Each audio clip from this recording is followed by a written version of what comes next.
This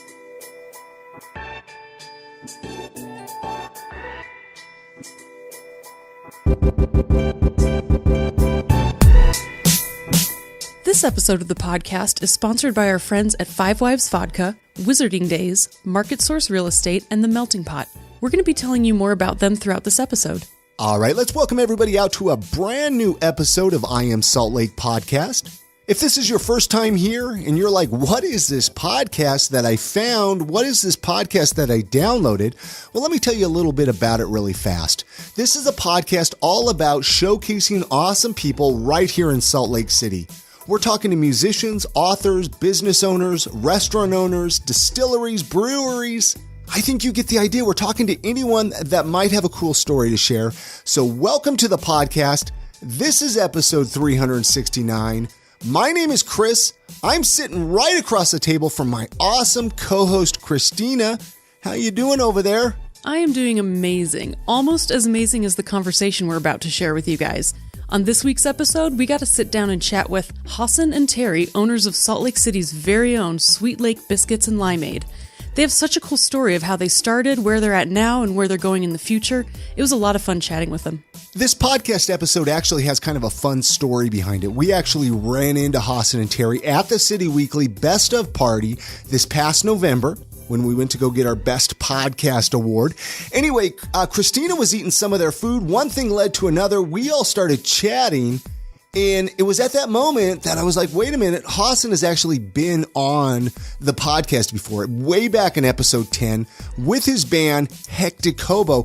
And you know what's funny about this, Christina, is there was a time when I could tell you every episode of this podcast, I could tell you, oh, that's episode 25. Oh, that's episode 58. I've talked to so many people, I forget It's just everybody that I've talked to. Too many. Never too many, right? We're recording today in beautiful downtown Salt Lake City in our awesome podcast studio that's located in the back of Empire Merchandise. Empire Merchandise is located at 680 South State Street. And not only do they have an amazing selection of vape juice and vape accessories, but this is where you can actually now purchase your very own I Am Salt Lake podcast t-shirt. So stop on in, check this place out, and pick up an I Am Salt Lake podcast t-shirt. And we also want to personally extend our invitation to all of you to come join our Facebook group if you haven't yet. We have an amazing online community of listeners, and we would love you to come be a part of it. You can find the group by searching for I Am Salt Lake Community inside of Facebook search, or you can just type iamsaltlake.com/group in your URL browser, and it will forward you right to the Facebook group. All right, before we get into this conversation with Hasen and Teri, I want to tell you about one of our awesome sponsors for this episode, Market Source Real Estate. I know there's a lot of listeners that are moving to Salt Lake City, and a lot of you have no idea where to buy a house, where a cool area of town is, what's even good here in Salt Lake City. And this is where you need to contact our friends Monique and Jeremy Higginson of Market Source Real Estate. For the past 17 years, they've been specializing in helping people buy and sell homes right here in Sugar House in the greater Salt Lake City area. And with a background of flipping houses themselves, they've owned almost 24 homes, and so they know all the ins and outs of older homes. If you're looking to sell your home, Market Source Real Estate specializes in helping sellers update or repair their homes to increase their value and make sellers more money. If you're looking to buy an old home, they know what to look for, so you don't end up buying a money pit. You can find all their info right on their website at thinksaltlakecity.com, or you can give them a call at 801-810-6773. And many thanks to Market Source Real Estate for sponsoring this episode of the podcast. Let's jump into that conversation that we had with Hasen and Teri when they came and sat down with us to share their story. Thank you so much for listening. Enjoy the conversation. But what do you remember about the first time that I recorded with you?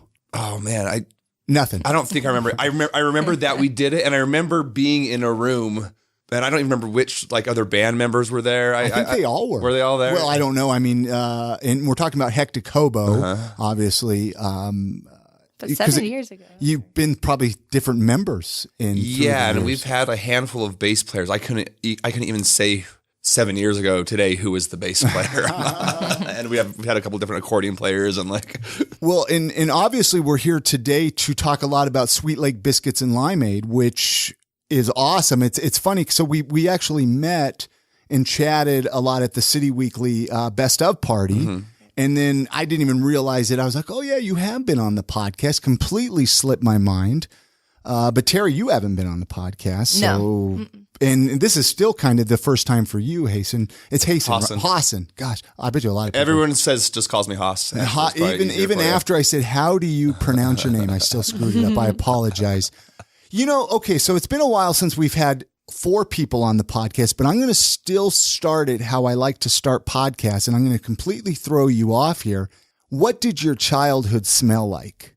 I don't know who wants to go first or who wants to, those memories of childhood smells, right? We all have those memories of growing up. Biscuits.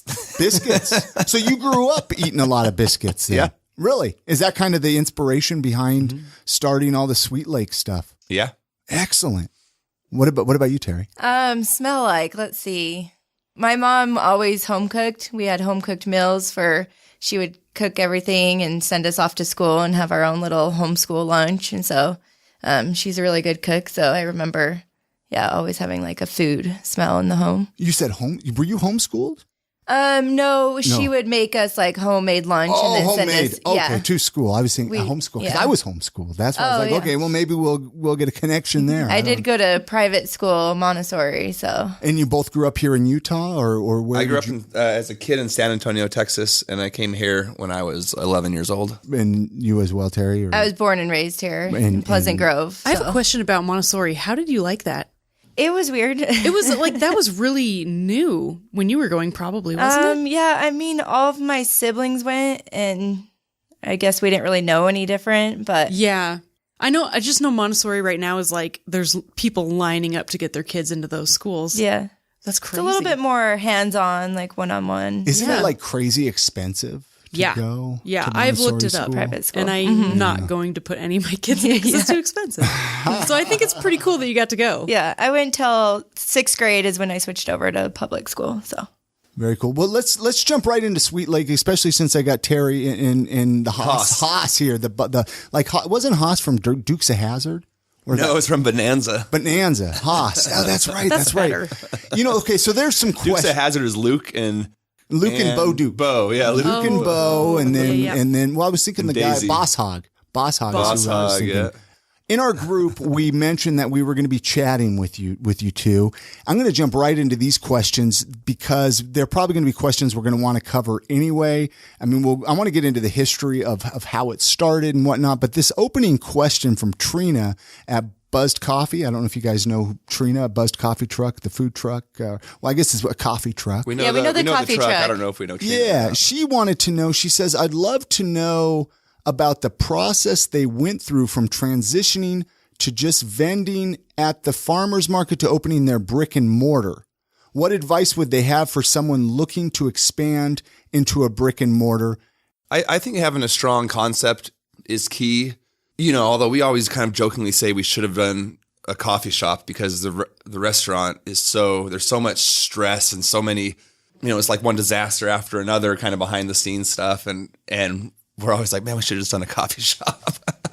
People love coffee. They'll pay money for coffee, But yeah, I think having a strong concept that makes you stand out from other people, that especially kind of with the modern movement of, people are a lot more eager to seek out that unique local flair type of business. A unique experience, different food. So figure out a way to provide that unique experience. And that's what's done really well for us, is having a menu that doesn't exist at other restaurants in town.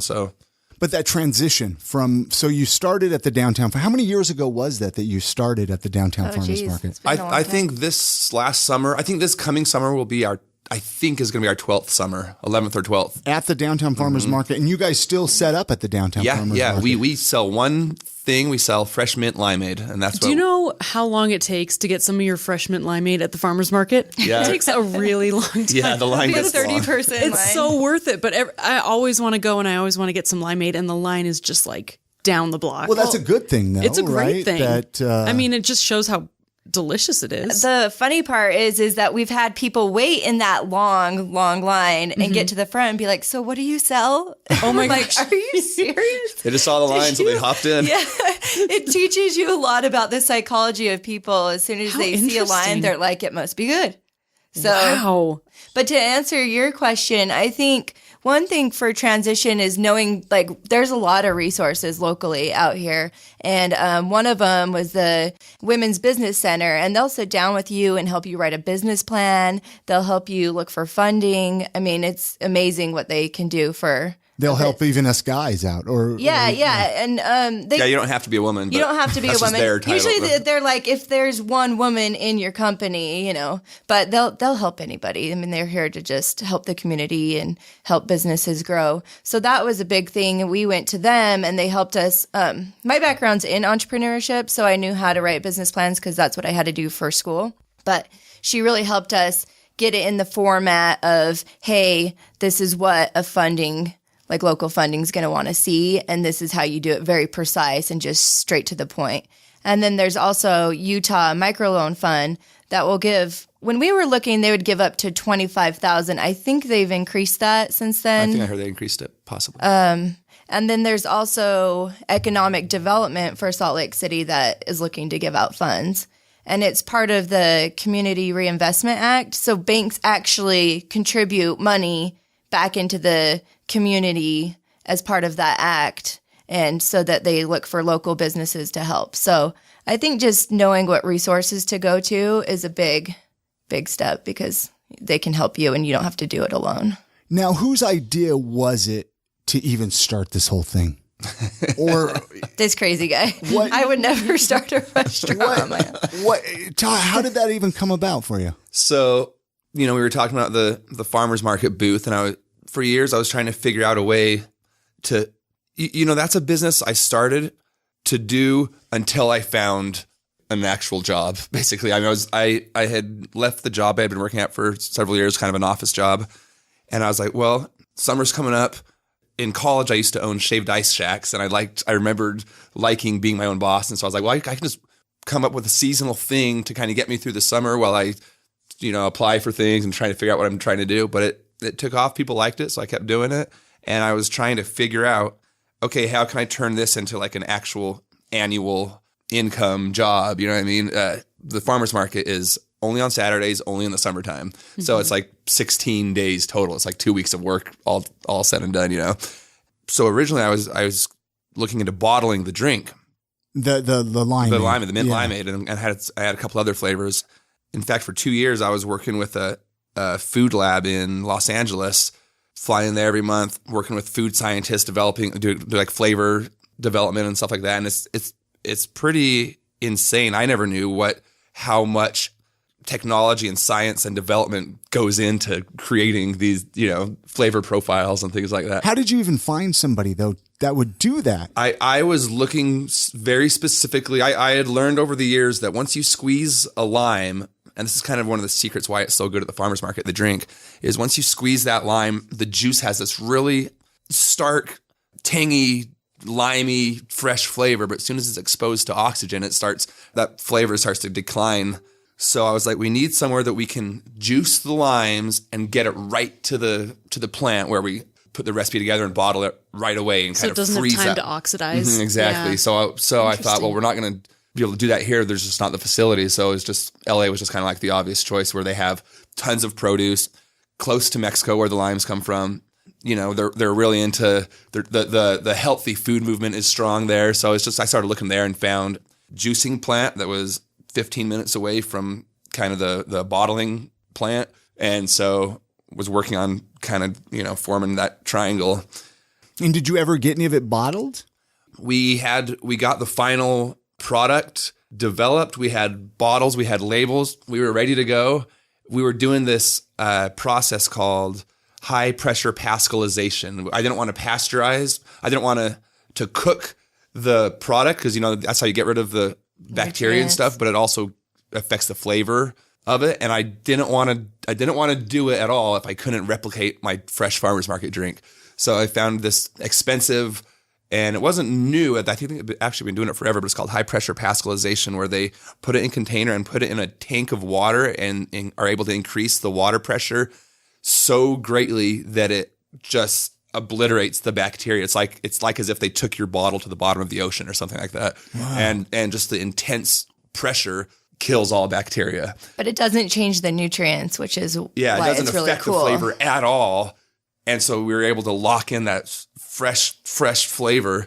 And I had been working with this place. There's not many places that do it. Most people don't want to do it because it costs a lot of money. But they were like one of the only ones doing it. yeah, at then the they were time. one of the only ones. Now there's more that have popped up. But this was back then. So they gave us a call one day and said, you know what, sorry, we've been picked up by we've picked up some really large accounts. I think they started working with Whole Foods and some other big companies.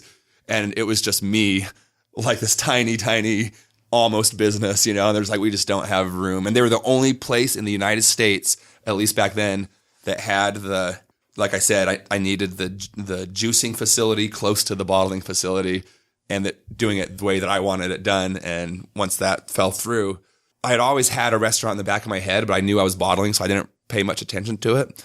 And after 2 years of working on this bottling thing, I thought I would be crushed and devastated.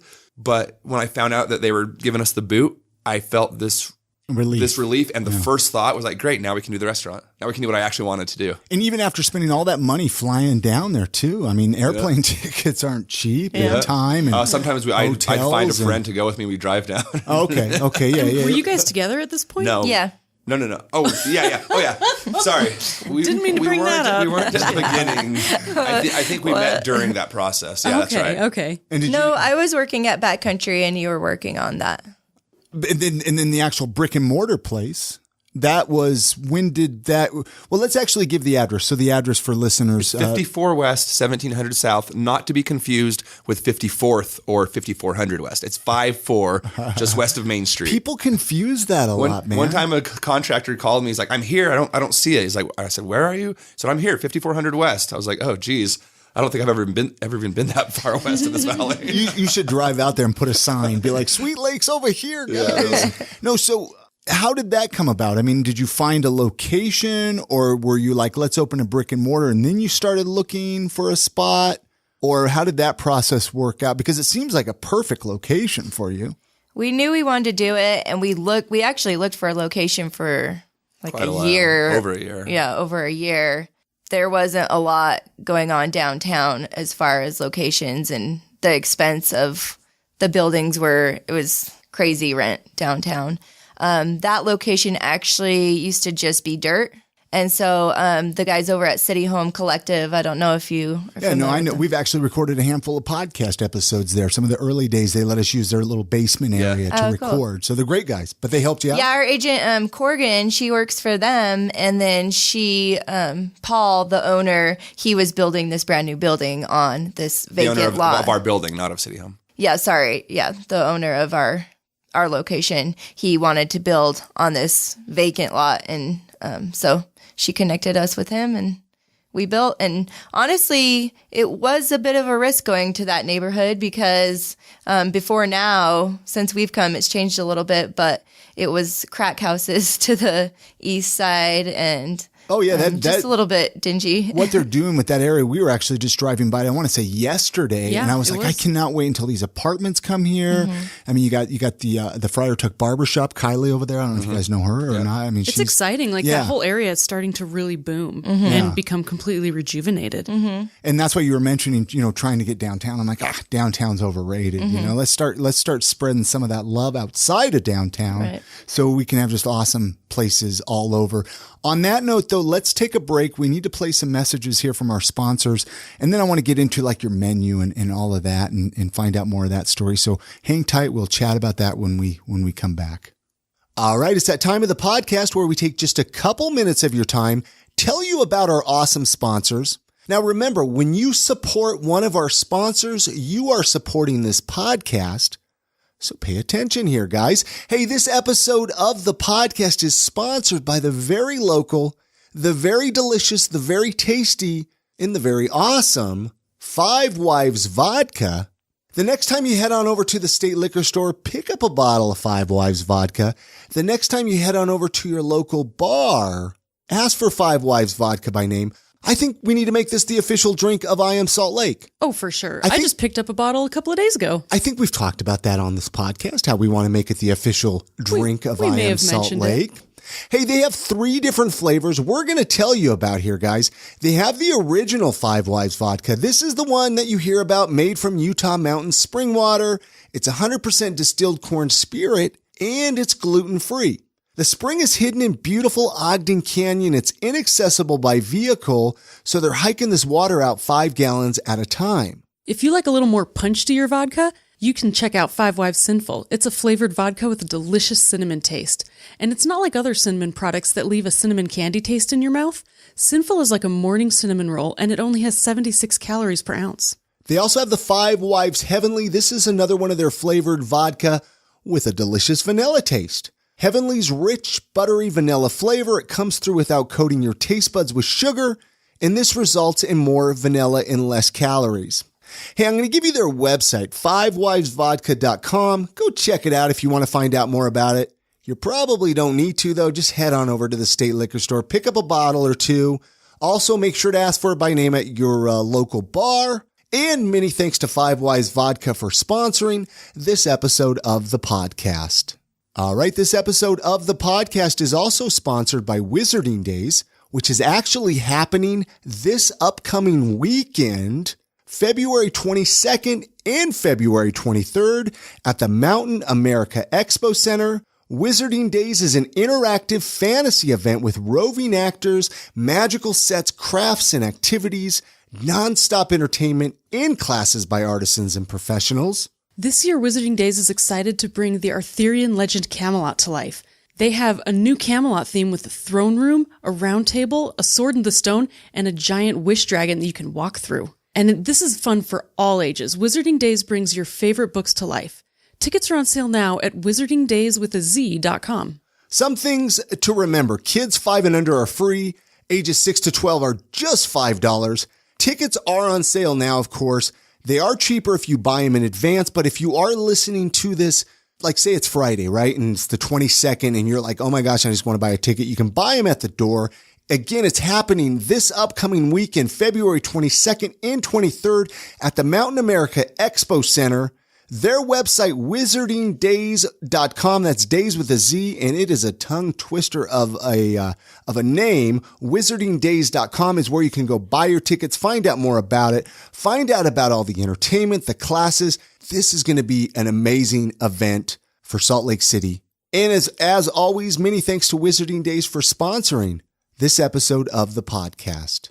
This episode of the podcast is also sponsored by our friends at The Melting Pot.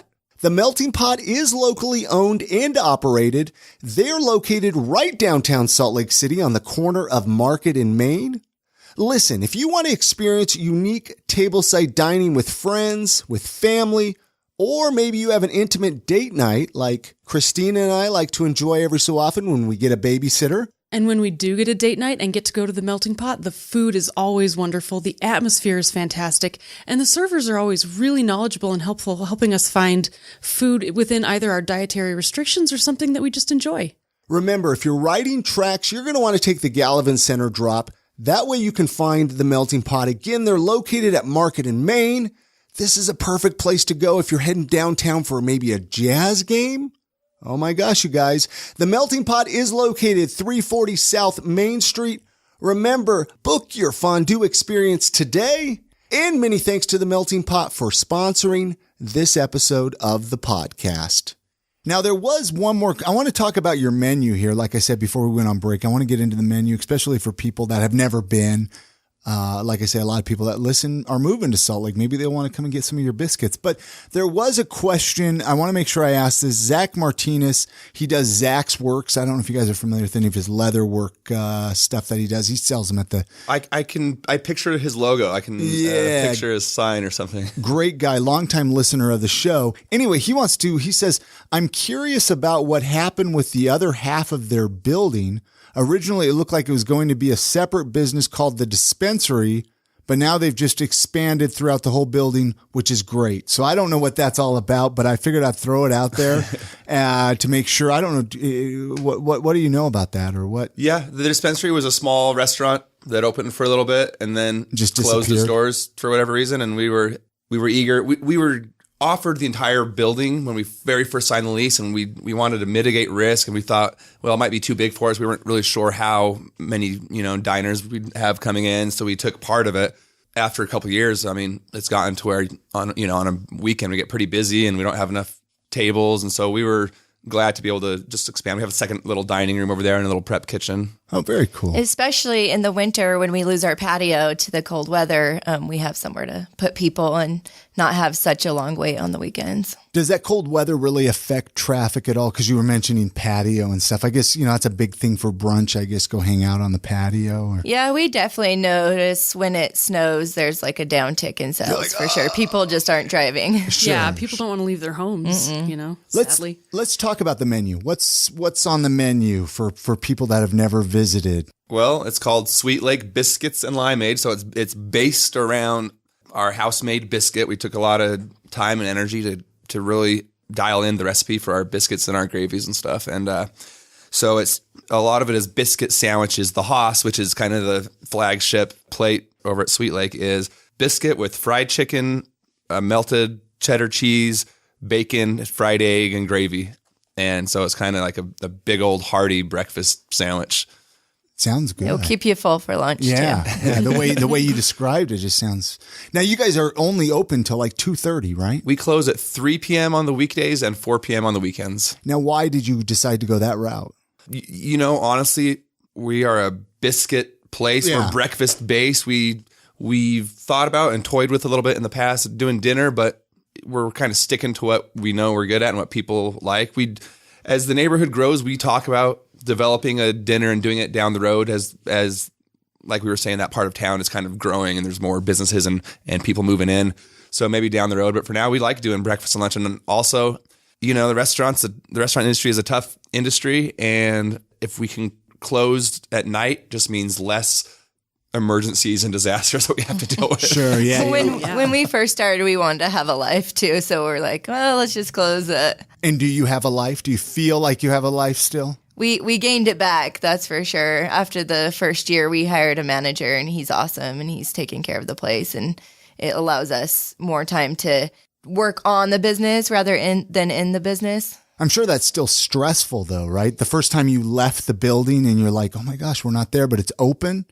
Like you're just hoping that everything's being run okay and efficiently. Yeah, we gained over the years. Our manager's been with us almost 2 years in February, and we gained a lot of trust that he can handle problems.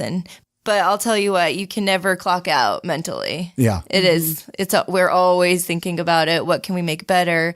How do we grow it? We're working from home. I'm doing the payroll and all the kind of office side of the thing and the accounting, and then he's doing marketing. And how many employees do you have? Usually around like 22. Oh, wow. Depending on so you have a decent who's hiring and firing. And yeah. Was that tough to fire your first person? Yeah, firing sucks. Now we have a general manager who we're able to hand that over to him, and he's developed a hierarchy. So there's different managers at front of house and back of house, and you're like you take. They're good at it. So yeah. They're good at it. We're not. We're too nice. I think we both bring really strong backgrounds to this business, but employee management isn't one of them. And so we hired someone that was good at that. And we recognized that pretty quickly. I mean, they thought we were their friends. And so we're like, oh, this isn't really going to work out because that's a tough balance. We're your boss. Yeah, that's like a really tough balance because you do want to make them feel like they're part of a family, and you want them to be excited to work for you. But at the same time, employees can start to take advantage of that. Mm-hmm. Well, now with management that we've been talking about, they are really good at that. And now our staff really is much more family-like and does have that family feel. And we have people who come and work and stick around for a long time, and that they become friends with each other and hang out, outside of work. And we just had an employee party last week where we all went to the pie pizza, and everyone came, and it's cool. It's fun to have that kind of. It's not just employees, as you can tell. There's human relationships that come out of it. Yeah, and create our own little community out of it. What do you guys know now that you wished you would have known in the beginning? Let's go and let's do the beginning of the actual brick and mortar place. Like one or two things. I don't know. Just anything that comes to mind, I guess. Looking back, we wish we built that place out ourselves. We were our own general contractor. We made our own architect plans, and we learned a lot. So, hindsight's 20/20, right? We learned so much that you can't really say, I wish we wouldn't have done that. But it did take us a long time that had we opened sooner, we could have just been making more money, even having hired out all the professionals. So I think knowing what you're good at and sticking to what you have knowledge on and then hiring out the rest to professionals kind of helps save you in the long run. We had to guess a lot of things when we were building the place and guess how much kitchen space we were going to need and exactly what size of equipment. It was our first time doing this, so we didn't have history to base anything on. We knew how to make limeades. We were adding a food menu, which we hadn't done before. So we bought a lot of the wrong sized equipment in the beginning days. Yeah. And so now our kitchen is almost completely new or replaced equipment with things that help us just help workflow so much easier and helps our staff be able to do their jobs so much more efficiently. And a lot of stuff that we had to learn by doing it, and we wouldn't have been able to guess otherwise. But I would say that knowledge is invaluable going forward, having to do it from scratch. Do you guys ever plan on opening more locations? Yeah, we're always looking and open to it. We've found some. We've actually had a lot of people come to us and say, we want you to do one. We love your place. We want you to do it in this new development or whatever. We're just so particular and picky about stuff like that we've just kind of haven't really landed on the place. But we always have our feelers out. We have real estate agents kind of always throwing us, ideas, and we do plan to expand, but no official announcements yet. Yeah. This one keeps you busy enough, right? Right. And now that we hit the 2-year mark, banks really don't want to look at you for a loan until you've hit like your 2-year business. Especially restaurants. Yeah, I guess because just risky. Restaurants are one of the highest risk industries besides real estate, for sure. And if you, like you said, if you're under 2 years, nobody wants to loan to you. Well, there's so many restaurants in Salt Lake that open and disappear. And it's like, well, I swear they were just there, right? What happened to them? Oh, it's funny when we were building this out in the beginning. People say, "Well, what do you do?" So we'd answer, "Well, we're building a restaurant. We're going to open a restaurant." And everyone, first thing, "Do you have any idea the failure rate of restaurants?" Yes, we've heard it. Yeah, we do. We weren't going in completely blind, but people tried so often to dissuade us from doing it. And why do people do that? That's what I don't understand. Instead of giving you like, hey, a high five, let's put stemmed from you their own down. fear. Yeah. It's just fear-based. Like they just... So how did you get past that then? Just didn't listen? I mean, I was scared shitless for sure. Like we have to make this work. We're putting all of our money into this. We self-funded the first time around. So we were really putting everything we had into this. I think knowing that you have a strong following from already having done the Limeade helped a lot mitigate some of that risk. We had some level of confidence in our product that we already knew people loved and were passionate about. So we weren't going in completely just like doused in risk. You'd already built kind of an identity and a following, which is really great. Not a lot of restaurants are able to do that.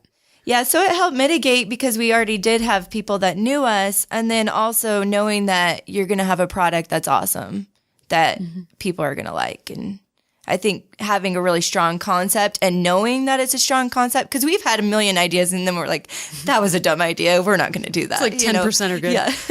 Do either of you guys have background in baking? I mean, how did you even think of biscuits? And how did you narrow down the recipe for biscuits? The biscuits come from, before the show we were chatting about, you said, what's the smell of your childhood? Yeah. I come from a big family. We lived out in the country in Texas, and the thing I remember eating most that my mom would make for us would be biscuit casseroles of all types. Okay, what's a biscuit casserole? Yeah, First of all, that's usually the next question. Is a casserole breaded in biscuits? Sounds delicious. It's biscuits laid in the casserole dish, and then pretty much you can add whatever you want. It's usually like a can of cream of mushroom soup and then some green veggies and beans. cheese. But I mean, it could be anything, and you bake it, it comes out, and they're delicious. And I just remember loving that as a kid. And so in developing the menu, I spent a year on that menu with, adding things, crossing stuff off. And did you ever just call your mom and ask for her recipe? No, she didn't have a recipe. She used the pop cans. So it wasn't like a secret family recipe. I had to come up with my own biscuit recipe, but I knew I wanted to do biscuits, but I knew I wanted them to be the best and to be delicious and amazing. I wasn't going to just do biscuits just to do them. And that's kind of how we approach everything on the menu. It's like, if we're going to do this, it has to be awesome. It has to be delicious. It has to be something that people will crave and want, because otherwise we're going to be bland and mediocre and no one's going to come and we're going to declare bankruptcy. So it's kind of like survival mode. You know, it's like, this better be really awesome. And so worked on the recipes. Had the brother of a close friend of mine come to me, say, I heard you're doing a biscuit restaurant. I said, yeah, I'm working on it. He said, I lived in South Carolina for a couple of years, and I developed a passion for making biscuits and gravy, and I've spent a lot of time doing it. I'd love to come work with you. So his name was Jeff. We called him Chef Jeff. He was great in the kitchen, and he helped us better our recipes, and everything in our view turned out great recipe-wise. And yeah, what was the question? What's a biscuit casserole? Well, it was a biscuit casserole, and what made you decide to go the route of biscuits? Yeah. Oh, yeah. So the menu is really kind of a journal from my life. I feel like a lot of the dishes I based on personal experiences. We have a Cuban sandwich that I did in memory of a trip some friends and I went during college to Cuba, and came back and had these great stories and memories. And so I turned it into a dish. Our pancakes, we call them the conspiracy cakes. They are Teri's mom's recipe of grinding your own wheat. We grind our own wheat at the restaurant to make the flour, to make the pancakes. And they're unique and unlike any pancake that anyone has really had. It's kind of like a unique version of a pancake. Yeah, they're not your traditional white, fluffy, just quick, easy pancake. No. They're delicious. They're delicious. And I grew up on those pancakes, and I said we have to have these on the menu because that's what I want to eat when I go in. So you've kind of incorporated both of yours kind of childhood and memories into the menu. Yeah, right? That's cool. Doing it that way really, it connects you more to your business. It's not just like, I am a business owner and I am a business person. It's like, this is the story of our lives, and these dishes mean something. They come from somewhere, you know. And I'm sure it probably makes you really focus on the quality of the food, and you're really passionate about it because you want to pass on the experience that you had to other people. Right. That's really cool. Mm-hmm. Have you thought about offering, or maybe you do, gluten-free biscuits? Do you do that, or is that kind of a joke in your? No, I don't know. We actually, in the beginning, we did do it. Really? It was called spoon bread, and it was a cornmeal based bread biscuit type thing. But honestly, they were really labor intensive, and we didn't sell very many. So they ended up almost not being worth the time to put all of these man hours into making them. They took a lot longer than the biscuits did, and there's flour flying all over that place already. So it's a little bit hard to not have the cross-contamination of flour in the air. So I know we have. We should get together and work on a keto biscuit. Yeah. Well, I'm like I get really excited. I don't eat keto, but I like to bake keto. Yeah, she does that for me because I started eating keto a year ago, and then obviously there's a lot of gluten-free aspects of that.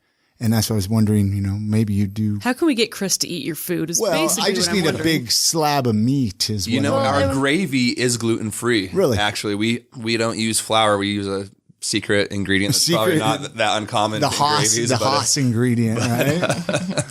Well, and on the menu, I wanted to have a lot of healthy, hearty salads. Yeah. So we incorporated that so that people that want to go and just have like a really good salad can do that. And yeah, our salads are awesome. We have a steak of one called the Viet Man, which has steak on it. It's kind of an Asian inspired steak salad. We have the Utah Cobb, we call it, which has the fried chicken breast on it.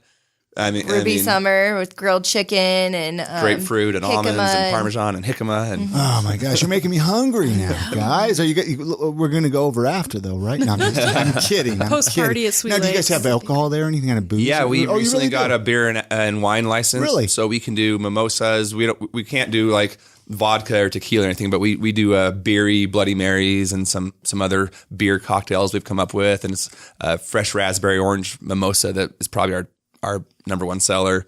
And we sell a couple Uinta beers. We sell Cutthroat and 801. Yeah. I was just curious, go get a mimosa. Yeah. There is a high demand, especially for Saturdays and Sundays for people going to brunch. We're like, we're not going to come if you can't give us alcohol. So we're like, okay. This is a recent thing that you got your alcohol, or what, 6 months? Okay, so did you notice probably February? So did you notice quite an impact that did for business? Yeah, a little bit. It help? We don't sell a ton of it because we close after lunch. We don't, I think if we did dinner, probably people are more used to drinking at dinner hours. So it's. But I think people looking to get, that morning kind of punch in there come. Yeah.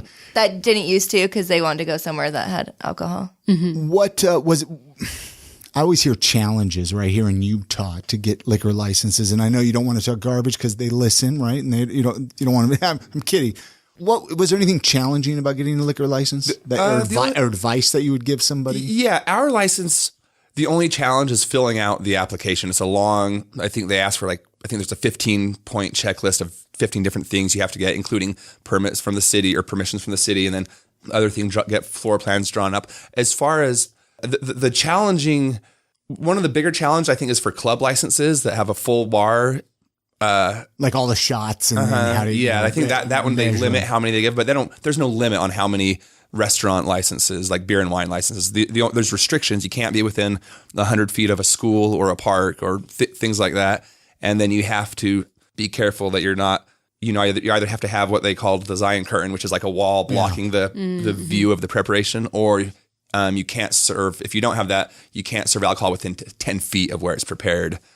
And now can 21 and under still come into Sweet Lake though? You don't have that kind of license. There are two, we have a couple tables that we can't seat.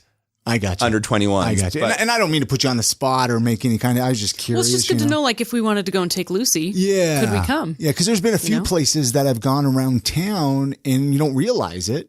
And then you go there with a baby or somebody that's 5 or 6 years old and you can't bring them in. Yeah, we're almost too kid friendly. Too kid friendly, huh? Yeah, we get Yelp reviews that complain that there's too many kids in there. You've gotten bad reviews because of it. Yelp can eat I don't like Yelp. I think Yelp is the worst thing to happen to mom and pop businesses. The way they mess with. For us, it's actually been a good thing. Really? So we've seen the other perspective. I mean, in the beginning, I used to cry in the closet because people would be so ruthless and they don't realize that there's a face behind this business, and they'd just be heartless. And but that was in the beginning. We fixed a lot of our kinks right away, and actually now Yelp helps us a lot to drive traffic and business because people that are coming from out of town don't know where to go, and that is a platform for them to find. And luckily, now our reviews are 4.5 stars or higher on Yelp, and they can see, this place is going to be good. And so we actually spend good marketing dollars with Yelp because they send us a lot of out of town business. And we've had people from the South come and be like, your biscuits are the best I've ever had. And they're coming from the South. And so the only way that they found out about us, they don't know anyone here, is with the Yelp platform. So it has its plus and minuses. Yeah. Because sometimes people can just tear into you and it can really hurt your business. But if you're quick to... Well, that's on any review site. Changes. Really could really affect it. Whether it's a Facebook review, a Yelp review, I don't know what other kind of... What other TripAdvisor? What else do people look at? Yeah. Oh, yeah, Google. Yeah. And if you asked me at the beginning when we first opened, I probably would have had a different opinion. But now it's really, really. I've just heard some horror stories from local mom and pop restaurants that Yelp really holds a lot over people's heads. And people can go say untrue things. I could really go down into a deep hole of this. I've talked to a few Yelp people that go out of their way to leave bad reviews just to get a free meal. We've noticed people that have owned other local businesses that had come and left us a bad review. Really? Just because maybe they were threatened by a new competitor opening, which is so tough because anyone can leave reviews. Yeah. People who have no experience with you can leave reviews. And that's kind of it's the good and the bad. Thing. Yeah. So. That kind of leads me into a question that we ask really everybody that comes on the podcast. Being a Salt Lake City based podcast, I'm always curious what people would like. If somebody was visiting Salt Lake City this upcoming weekend, what would you tell them to do or check out besides go to Sweet Lake? Obviously, is there an area of town or a business or a building? We've been going a lot to the Daily to get breakfast. It's the It's a pretty new place on, what is it, Main Street? Okay. 222 South. Yeah, yeah. Oh, yeah. Right downtown, kind of. Yeah. It's in It's part of the it's in the Wells Fargo Copper Onion family. building. That's pretty of good, the huh? Copper kitchens and commons and onions and. But we love it. We've gotten several things there and have loved eating there, and they have great coffee and. And we found out recently one of our friends does like a tour of Salt Lake that we've been wanting to sign up and do. Maybe you can speak to that more. I haven't done it yet, so I don't know, and I can't remember exactly what is.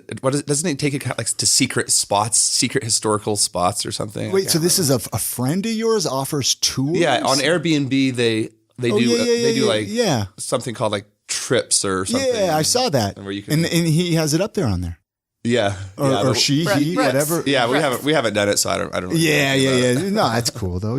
So check it But out. yeah, just to see the Gilgal's Garden is Yeah. something that's really unique to Utah. Hidden treasures Yeah. of Salt Lake. That's cool. And I like the Japanese garden out in West Valley. Yeah, That they have that the little- Peace The Garden. International Peace Garden. the Peace Yeah. Gardens. And That's actually a really cool thing. I'd never even heard about it until last yeah, year. a lot of people, even me growing up here, I didn't know about it. And then we've been taking our dog a few times now, and it's really cool. They have really cool sculptures. And one thing we love to do in the winter when the air is so bad is just get out up into the canyon and go to the day spa at Snowbird Cliff Lodge, and That's a you good just pay idea. for the day spa. That's actually the second time someone's recommended that. yeah. We need to go. It's a We best need to kept go. secret. Now it's getting out too. So it's crowded on weekends. You have to go on a weekday. And Oh, does it get pretty bad up there? yeah, on if you go on a Saturday, Sunday, the word's out. It's pretty crowded up there, but it's really nice to get out of the inversion and sit in the eucalyptus steam room that they have in the hot That sounds tub and wonderful. have a beautiful scenery up there. So What would you change about Salt Lake City if you could change something? And I know that's a big question. the air quality, Yeah. 100%. Yeah. Yeah, the air issue is bad. It's nice to hear this year for the first time I've ever heard the governor bring it up, saying that they're putting like $100 million into finding ways to clean up the air Really? this year or I something missed like that. that. Yeah, I don't like to listen to him. Yeah. They've had the Downtown Rising, I don't know if they still call it that, initiative for a while, trying to build up downtown to be like a cool, more exciting, walkable area. And I think Salt Lake would do really well if they could achieve that. As it is now, the downtown feels like it kind of empties on the weekends. And Oh, it's horrible. yeah, I mean, you know how it is, and it'd be nice if they could, you go to a place. I like to think of Boise, Idaho. I feel like it has some similarities to Salt Lake, and it's kind of maybe within the same size. Yeah. And they have a killer walking downtown where they shut off the streets for the Saturday farmers market, and they have restaurants and nightlife all just close. And I always think, why can't Salt Lake? Why is it that we can't achieve that? And what are we doing wrong? I think a lot of it has to do with some of the laws regarding alcohol and things like that. I don't know. But. I think it's the alcohol laws obviously impact it, but I really think a lot of it, believe it or not, is our wide blocks. I think our wide blocks are actually a detriment, and somehow we need to figure it out. And I know they've laid things out on some of the wider blocks to use the middle area to turn it into kind of another type. I just don't know if we have a wide enough block to do much more. I don't know what we would do because it's just so much walking in between blocks. True. That Yeah, you say it's 3 blocks away, but that's like really far away. yeah, Right, our yeah. blocks are much different. Yeah, it's Yeah. just I kind would of the think- layout that we're stuck with, I guess, huh? Yeah. I would say it's hard when local government is calling pornography like a crisis. The And biggest health epidemic. and ignoring air the air's quality where fine. children can literally not go out for recess because it's so bad. Well, and here's- it's worse than here's- China certain days. So What do you do? I mean, the only thing I could think of is to make it illegal to drive a car and take public transportation. I don't know. I think they could do better on public Yeah. transportation, making it easier. Well, I saw a comment from somebody. It might have even been a listener of this podcast, but somebody said public transportation, it's still quicker to get places in a car versus yeah. public transportation versus a lot of other cities. It's almost quicker to take public transportation places. And the cost of it is And the still- cost of it is a lot Well, better. I mean, I've thought about taking public transportation to work because the front runner line gets off right at my office, but it's still just as expensive as driving and it's more of a hassle. And so I just don't end More up doing it. time. Yeah. It's a pain in the butt. Now, Haas, you're in a band as well. I'm not sure if we got that in the beginning. Hectic Hobo, which you were on episode 10. Don't listen to that one. That episode, the quality was so. What episode is this? Oh, this will be like 369, 370, somewhere in that where. But what I mean, just really quick here, while we have a couple of minutes, I just want to give you that spotlight for a second. You mentioned you're recording some music, or do you want to talk about that, or is that top secret? No. Yeah, that's fine. Yeah, we are celebrating 10 years as a band, Hectic Hobo in Salt Lake City, and we are just finishing up recording our third studio record. The first two we recorded at home with a microphone and a laptop. But we're really excited for it. Very cool. And then, I mean, obviously you're playing shows out around the city from time to time. And I mean, because somebody might listen to this episode in a year, 2 years. I mean, the best place to find out about upcoming shows would be where? Where would that be? Probably Facebook and our Instagram account. We post stuff. I mean, we don't have a website. Why not? We had one before. In fact, it's probably still up there. I bet there is a hectichobo.com. I'm not sure, but we just never used it. We never were able to harness it to be a strong tool for us. It was more people seemed to respond better just to the social media sites. So we just kind of. And what if Facebook closes down, Haas? What do you do then? Instagram. I think the world would be a better place if Facebook closed down. Probably would be. Tell me about it. I think people on Facebook are angry. That's all it is anymore. Angry and mean. Yeah. And nothing's real. Yeah, also that's true. I like fake. Yeah, you're right. So awesome. Hectic Hobo. It's have you probably haven't even had a chance to listen to them yet, have you? I actually haven't. I really like it. Okay. Yeah. All right. I'm not that terrible. I got a sneak peek preview of the album this morning. It's pretty good. It's awesome, and it's different than some of their past albums. It's all a little bit more, what would you say, slow, methodical. Really? Not when does it come out? When are you releasing? Probably in a couple months or something. Okay. Yeah. I mean, it hasn't been mastered yet. It's still, I'm just barely finished recording the last shaker track, So. Here's a question for our listeners of I Am Salt Lake. How do you consume music? We were talking about this before, but I think before we were recording, do you release it on a CD or do you release it, only on iTunes or something like that? And I'd be curious, listeners of this podcast, how you consume music. Why not? Right? Because I know for some songs or an album, I don't even have a CD player. My laptop doesn't even have a CD drive. Mm-hmm. And so I can't even listen to CDs anymore, right? So how do you consume music? Maybe let Haas know, reach out to him. I think I mostly use Spotify and I watch YouTube videos. I like the NPR Tiny Desk shows, and I like music videos. And I heard Spotify kind of screws bands. They don't really pay out very well, right? Honestly. Or you don't really care? No, it's not that I don't care. It's just they're not doing. I feel like it's not just Spotify. It's any of the platforms don't really pay artists. They pay 0.00001 cent per whatever. I mean, it's unless you're a large famous national band, at least that I've seen, you're not. We'll get a Spotify deposit and it's 76 cents or $2.42 or it's like it takes a lot of plays to make $1 on Spotify. So I mean, musicians really get, and I mean, I need to bring you back through here just as a complete Hectic Hobo episode. But I mean, musicians really they get kind of screwed. So I think as listeners, maybe, I mean, what would be a good way for listeners of this show to even just say support any local bands? What would be a good way, do you think? Yeah, I think going to live shows and buying music, merch. It takes a lot of time and effort to develop the skills to write the songs, to perform the songs, to record them onto a CD. And it's like $10 for all that energy to me sounds like a steal. But also, I was just thinking about this recently with the restaurant. Speaking of Spotify and things like that, is we as a business that plays music owned by other people, we have to pay ASCAP fees, which is music publishing fees, in order to have the right to play that music over your overhead speakers. Really? Yeah, you can't just go plug in your own little playlist. And I mean, a lot of places do that. Technically, it's illegal. But we use a platform called Rockbot that mixes playlists for us, and we pay them. and then they in turn pay our ASCAP fees. And so every time that an artist is played in our dining room, they're supposedly making money. Like we said, it's very, however many cents or whatever. Yeah, sure. But I went through this week, made a list of local bands and realized that, and it doesn't come out of it doesn't cost me more. I'm just paying my flat fee, whatever that is. So it's not going to cost me more if I play more songs or anything like that. So I realized I could be playing a bunch of local bands and funneling money their way that's paid through everyone in America paying ASCAP fees.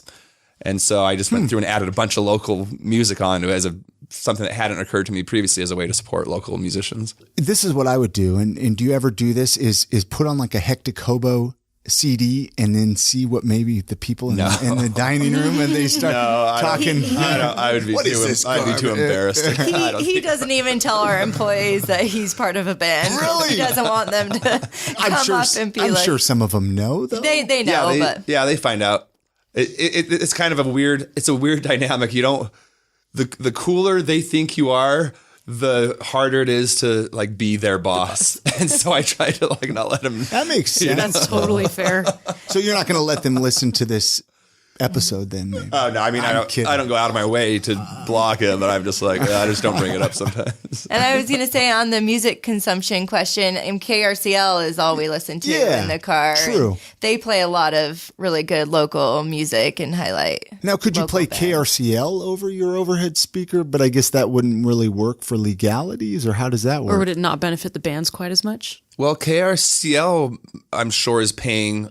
They're paying ASCAP fees. Their fees too. So yeah, I don't know. I don't know how it would work to play a community radio station. Right, I don't know. I've never looked into it. Yeah, but then that's true. Then you get all the commercials. Well, yeah. Technically, KRCL doesn't have commercials, but they do have the breaks. What they call community announcements. Oh yeah. They have like underwriters or all the donators Sponsors. and stuff. But What an interesting part of restaurant ownership that I've never even thought about. No, this I didn't even know this was a thing. This is what I love about Neither podcasts. did we. We didn't really think You about find it out a until lot we of found new out about stuff, it. and then No, well, that's what I love about podcasts is you can find out usually stuff you don't know about on a daily thing, of what you hear about in the news or in the newspaper and just have a real conversation. I've had a heck of a time having you guys here. I mean, we could go on all day. We'll just have to bring you back through. I don't know. Was there anything that we didn't talk about that you guys wish we would have talked about? Or, I know we could go more in depth, but I think we got a good skimming the surface on everything. Yeah, no, I think we did good. I would say for those people looking to expand their business, it does seem intimidating, but like we said, there's a lot of resources out there to help you. And the reward is awesome because being part of the community, even though the line of work we chose is really hard and, you put in a lot of effort, it's worth the payoff, and being part of the community is really cool. I'm sure it is, yeah. Having people go, oh, you own Sweet Lake Biscuits and Limeade, we love that place, and knowing that you made something cooler in Salt Lake is really rewarding. So I think it's good for people to expand their local business and make Salt Lake a greater place. So mention the address again. What's the address? 54 West, 1700 South in Salt Lake. So it's on your errands to Costco, you'll see it. It's between Main and West Temple. That's where we were going yesterday. That's where we saw it. We were talking about it. I was like, oh, look at their Sweet Lake. We're going to be chatting with them tomorrow. You really can't miss it. To even handle Costco, you need a biscuit first. Especially on the weekends, on Saturdays. Oh, man, yes. And then obviously you're on Facebook, Sweet Lake on Facebook. Yes, Facebook and Instagram. And we do have a website for the restaurant, sweetlakeslc.com. Our menu's there. It's really our menu and our phone number and just the basic information. But And I'll put all those links at iamsaltlake.com with this episode show notes as well. So if you didn't get an opportunity to write those down, or you can click them on through there. And we're on Uber Eats if you're feeling extra lazy and you don't want to drive in the snow. I was actually just wondering that. I was going to ask. How do you like that? I guess there's plus and minuses to that. They take a huge percentage of your fees. Mm-hmm. Like 35%, isn't it? Mm-hmm. It's crazy, especially when I think it's you're 30 now. 30. in the restaurant business, you're looking at 30% overhead, 30% food costs, and 30% labor. So really, you're skimming 10% profit. So when Uber's taking that big of a fee, but the thing with them, and we've tried several different platforms. They do have drivers that are constantly coming, and we can get our food to people's houses pretty fast with Uber Eats. And we started out with them, tried other platforms, and went back to them. So, there is room for improvement. Do you get a lot of that, though, being a breakfast place, I guess? Or We actually get a surprisingly significant sales bump from that. Like Terry was saying, there's not much profit there, but it is exposing. We almost look at it as marketing instead of sales. It's like it's exposing, getting our food to enough people that they can tell their friends, and then they'll eventually come into the restaurant and sit down and have the experience. And you're paying workers to be there all day regardless. So if you can have more sales dollars and have them making keep it more busy, then very cool. It kind of pays for now, itself. Christina has a question that she asks everybody that comes through this. So I guess we'll get two different. We're going to need two different answers, I think. If you could leave our listeners with one piece of life advice, what would it be? Say yes more often. That's what I stumbled across that when I was in college or something like that, and I've tried to do it, and it seems to open a lot of doors. And there's a lot of scary things out there that you have give you reasons to not try things. But I mean, like this restaurant and like other things we do, it's like just step out a little bit. Mine's just based off of, I just watched this documentary on Bill Murray. I don't know if you guys have seen that on Netflix. Not yet. We want to. Where he just shows up at random parties. And it's really cool because their message is nothing matters. Like nothing matters. Meaning not in the negative context, but just in the positive. Like if something bad happens, sometimes good things come out of that, and vice versa. If good things happen, sometimes bad things can come out of that. And so just kind of roll with the punches and have more of an even keel approach to life rather than let it like rock you so far because, you never a bad know thing next. can happen and then a good thing happens right after because of that. So it's just, I liked that message. I like that. Yeah. Very cool. I've had a heck of a conversation. Thank you guys for coming and doing this. I'm glad we ran into each other at the City Weekly Awards. Thanks for having us. You bet. I mean, Sweet Lake, great addition to Salt Lake City. Everybody should come check them out and eat some of the food and let them know you heard them on I Am Salt Lake, right? That's what's a lot of fun, right? People, I think some people are too shy to say they heard you on I Am Salt Lake. I don't know what it is, but anyways, we'll end the podcast. Again, thank you, and we'll catch up down the road, right? All right. Thanks. Many thanks again to Hasen and Teri for joining us on this episode of the podcast. All the links to connect with them and find out more about Sweet Lake Biscuits and Limeade can be found on our website, iamsaltlake.com/369. Hey, before we jump into this week's recommendations, I want to talk about the fact that we're going to be flying out to Orlando, Florida, the beginning of March for PodFest. I'm actually going to be on a panel talking about local podcasting. I'm really excited to go out to Florida. I've never been to Florida, Christina. I haven't been there as an adult, and I am so excited to go to PodFest, but also sit by the pool. Oh my gosh. Have a few drinks. This winter has gotten to me. I need some warmth. I need some sunshine. So we're going to be in Orlando like the first week of March. And I just wanted to talk about it for a second on the podcast, just in case we might have a listener out there, right? You never know who's listening to I Am Salt Lake. We might have a moment to get together for a drink or coffee or dinner or something. We're going to have a couple extra days there, I think, in Orlando. So if you're in town, feel free to reach out to us. Don't be upset if we can't make it work, but I just wanted to throw it out there because I know we're going to be busy with PodFest. Right. And if you're interested in podcasting, come out to PodFest. Oh, man, yeah. It's going to be cool. Anyway, that leads us into our weekly recommendations time, where this is a time where Christina and I, we give a weekly recommendation of something that we enjoy or we discovered, something that we like. Do you want to start with yours first, Christina? Sure. I'm going to be a little narcissistic this episode, and I'm going to recommend the Tascam Talkback podcast. I was actually on their recent episode talking to them about why podcasters need a website and how it can benefit you. So we'll put a link how to listen on our website, but I would say go check out episode 39 of Tascam Talkback. What's funny about this, Christina, is I've actually been a longtime listener of this podcast, and I don't even think you really realized that when they reached out to you to come on it. Oh, no. When they reached out, you were like, oh, I know them. And I was like, oh, really? Wow. Of course you know them, Of Chris. course you know them. You know everybody. So that leads me into my weekly recommendation, which is the Himalaya podcast app. And the only reason I actually checked this app out is because they're a big sponsor for PodFest. And so I was like, well, shoot, I better try their app out. Oh my gosh. This is an amazing app, much better than Apple Podcast, much better than Spotify. So if you're using any of those garbage apps to listen to podcasts, you might want to check out the Himalaya podcast app. It's great discoverability. I don't know. Have you checked out the app before, Christina? This is the first I've heard of it. How do you spell it? Oh, yeah. Well, of course, it's like Himayla or something. Himalaya. Oh, okay. You just saw it because I jotted it down. Google it. Well, no, I'm curious, like for listeners, how they can find it. Of course. Put me on the spot. How do you spell it, Chris? Himalaya. This is the spelling bee. I'll put the link with that with your Perfect. Tascam Talk Back podcast, which was good, by the way. Oh, thank you. Really good. I enjoyed it. It was fun. That's going to do it for this episode. Don't forget to support our show sponsors, Five Wives Vodka, Wizarding Days, Market Source Real Estate, and The Melting Pot. We have links for all of them at our website under the notes for this episode, which you can find at iamsaltlake.com. All right, guys, you can send us an email any time of day if you just want to say hello.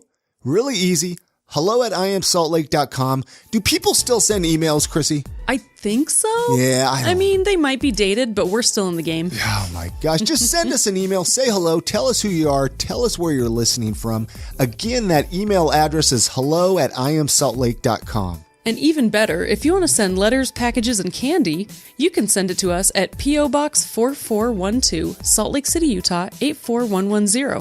All right, you have a great week. Get out and enjoy the city. Support local, and we're going to see you on that next episode.